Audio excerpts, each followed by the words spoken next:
Selamat datang di channel Kolektif, tempat untuk berbagi tips tentang pengembangan diri dan adulting juga career development. Oke, pada kesempatan kali ini kita akan ngobrol sedikit tentang leadership di abad 21.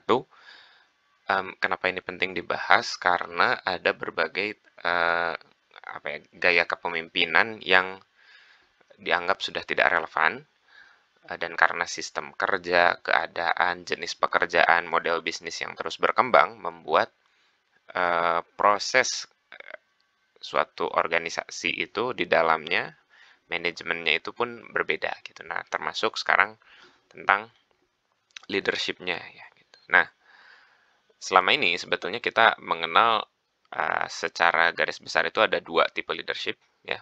Pertama adalah tipe ini ya, tipe piramida ya.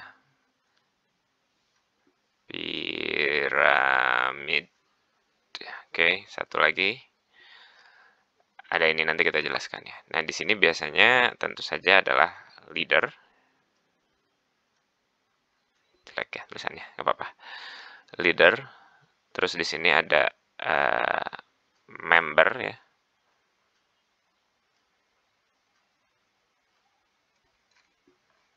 Nah, di layer yang berikutnya ini biasanya adalah vision ya, atau tujuan. Nah, ini biasanya dapat porsi paling besar nih, karena hanya sebuah organisasi ini itu akan dilandasi oleh sebuah visi yang besar dulu ya, lalu akan masuk member dipimpin oleh seorang leader. Nah, biasanya seperti ini. Jadi leader, member membawa sebuah visi yang besar gitu sebagai sebuah landasan. Nah, prosesnya ya ini mengerucut ya, artinya semakin ke atas semakin kecil. Makanya ada hierarki. Ini ya sistem yang sering disebut ya, kita sebut hierarki ya. Jadi dari bawah besar ke atas semakin kecil. Artinya di sini akan terjadi apa? Semacam kontestasi ya, atau perlombaan untuk menjadi leader gitu. Dari sini. Jadi dari sini ke atas ini member ingin menjadi leader gitu. Nah, leadership yang akan muncul di sini tipenya apa? Ya, seenggaknya ya pasti ada satu ya, autoritatif. Sorry. Saving. Oke. Kenapa tidak bisa ya? Autoritatif ya. Terus misalnya autokratik ya. Karena tipenya adalah siapa yang punya otoritas dia yang akan membuat keputusan gitu. Terus kemana arah organisasi ini akan melaju ya, leadernya juga yang punya akses ya, atau yang punya kekuatan untuk melakukan itu gitu. Jadi dalam pola ini biasanya leader punya kekuatan yang hampir absolut gitu ya. Leader di sini berlaku sampai ya tahapan staff ya, leader maksudnya departemen manajer, tapi manajer departemen. Jadi manajer ini juga nurut sama yang lebih atasnya, yang lebih atasnya, yang lebih atasnya, sampai owner ya, owner dari si organisasinya itu sendiri. Nah, yang akan berlangsung adalah otoritatif dan autokratik ya. Misalnya ada stylenya demokratik ya, tapi tetap nanti yang akan mengambil keputusannya adalah satu orang ini. Nah, sekarang gitu ya, di zaman yang sekarang itu muncul sebuah gaya baru ya, atau yang disebut dengan chain ya, atau rantai. Jadi proses kepemimpinan yang tidak seperti piramid, tapi lebih ke seperti rantai gitu. Nah, rantai ini terdiri dari apa? Ini adalah member-member ya, atau member as a leader juga. Dia punya power yang sama dengan, mungkin tidak sama dengan leader, tapi punya otoritas yang mirip gitu. Nah, di senternya inilah si leadernya gitu. Dan leader di dalam pola ini lebih seperti koordinator ya, tidak benar-benar dia menentukan. Nah, yang menentukan berbagai keputusan adalah justru orang-orang ini yang dipilih misalnya. Setelah mereka join gitu, small group ya, tipe-tipe yang circle-circle yang kecil gitu ya, lingkaran-lingkaran kecil yang memiliki tugas-tugas yang sudah terspesifik, lalu mereka akan buat keputusan-keputusan sendiri gitu. Mereka akan melapor ke sini gitu.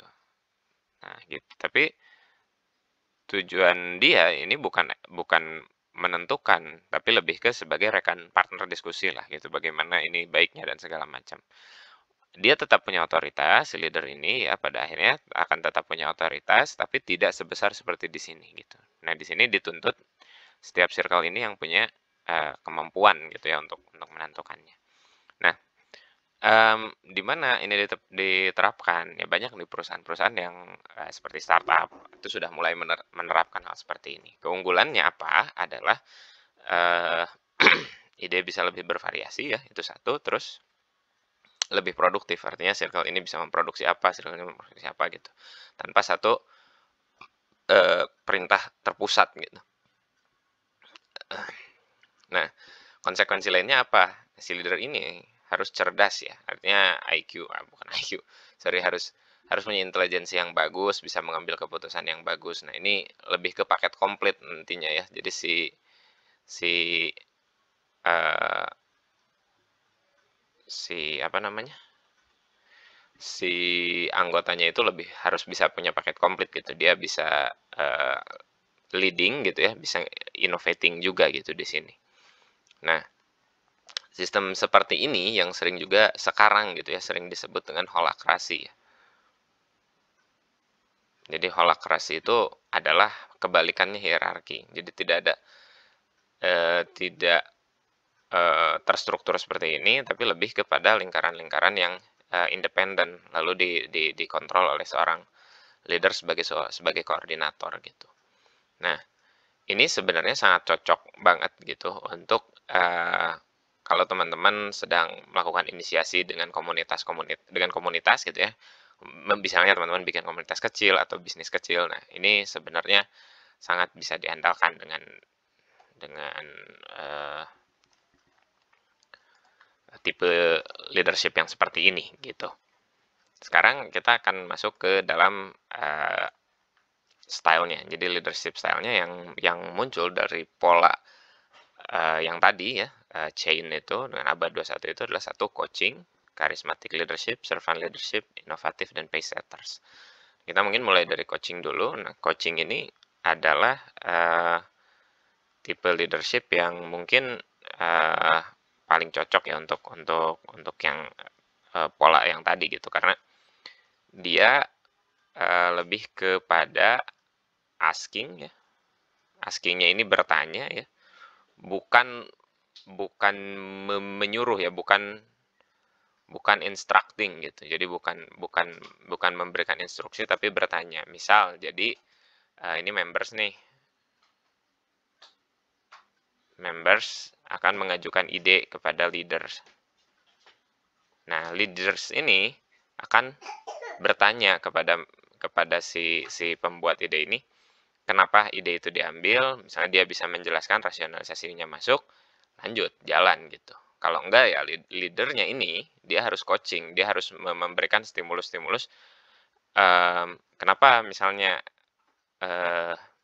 keputusan itu yang diambil, adakah keputusan lain yang lebih baik, dan seterusnya gitu. Jadi coaching itu beda dengan teaching ya, dengan instructing. Jadi bukan ngasih tahu kamu harus ke kiri, enggak gitu. Kalau akan ditanya kalau di posisi ini kamu harus kemana gitu. Nah, membersnya menjawab ke kiri, ya udah.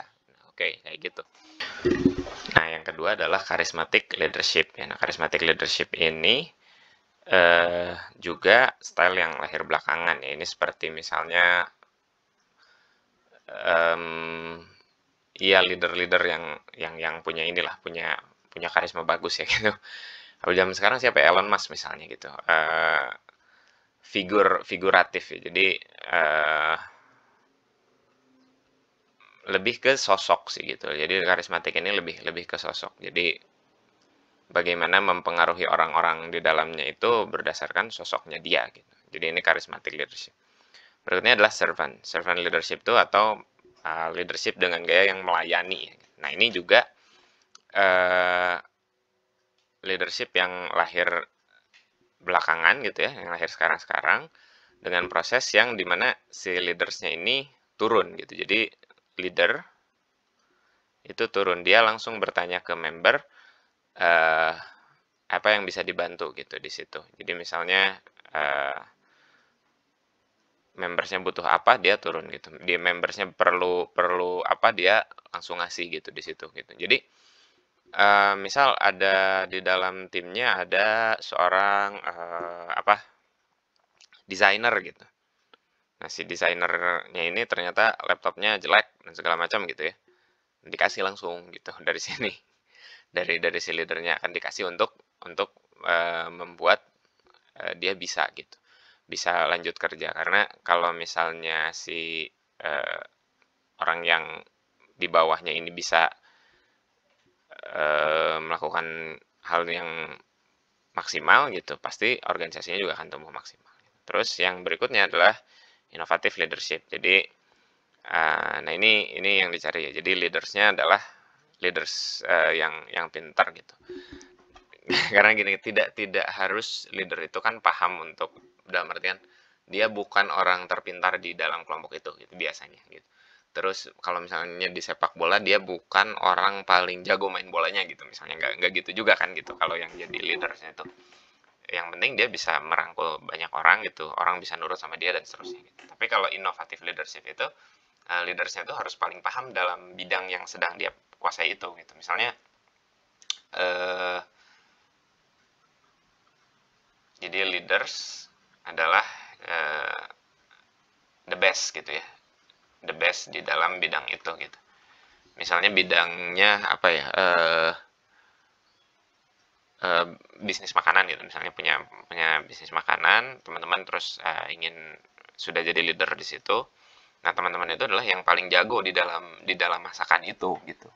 Dan karena teman-teman paling jago, teman-teman bisa membuat inovasi-inovasi baru gitu. Jadi bisa membuat hal baru. Jadi leaders yang selalu mendorong untuk lahirnya pembaruan-pembaruan gitu. Nah, biasanya yang bisa melakukan itu ya yang paling pintar di dalam bidang itu gitu. Karena dia tahu seluk-beluknya. Nah, yang terakhir ada pace setters. Pace setters ini sebenarnya mirip dengan yang karismatik ini ya. Jadi dia do as I do. Jadi leadersnya do as I do gitu. Jadi lakukan dengan cara saya gitu. Jadi ini leaders yang self-centered gitu ya. Nah, tapi ini juga sebenarnya tidak negatif ya. Dalam artian gini, leader yang ingin melakukan sesuatu semuanya dengan caranya dia, itu adalah leaders yang menginginkan hasil yang cepat gitu. Jadi kalau kita terlalu banyak rapat, terlalu banyak bertanya pendapat orang, lama gitu kan. Tapi kita bisa punya sudut pandang yang luas. Nah, kalau pace setters ini enggak, dia lebih saya gitu ya, itu punya otoritas paling tinggi gitu. Nah, ayo ikut dengan cara saya gitu. Nah, biasanya orang yang seperti ini cocok untuk memimpin di organisasi yang like-minded gitu. Jadi like-minded tuh orangnya mirip semua gitu, maksudnya homogen gitu di dalam satu kelompok itu, misalnya berasal dari satu golongan saja, atau misalnya punya pemikiran yang sama dengan si leadersnya, menganut nilai yang sama dengan si leadersnya dan seterusnya. Nah, itu kurang lebih leadership styles yang harus yang ada gitu ya di zaman sekarang. Silahkan teman-teman boleh mengidentifikasi dirinya masuk di yang mana kira-kira. Oke, itu saja mungkin untuk pertemuan kita kali ini. Sampai ketemu lagi di video selanjutnya.